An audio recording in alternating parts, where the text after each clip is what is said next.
மகளே என் மருமகளே அடுத்த வர எபிசோடில் பார்த்தீங்க அப்படின்னா அபிராமி நாச்சியார் வீட்டை விட்டு வெளியேற நிலைமைக்கு வந்துட்டாங்க. ஆனால் இதை நடக்க விடக்கூடாது, நம்ம அம்மா வெளியே வரக்கூடாது அப்படின்னு சொல்லிட்டு பார்த்தீங்க அப்படின்னா சின்ன தம்பியும் துளசியும் போராடுறாங்க.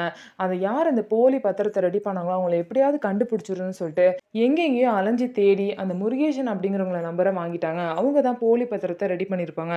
இதுக்கப்புறம் பார்த்தீங்கன்னா சின்ன தம்பி அவங்க நேரில் போய் பார்ப்பாங்க.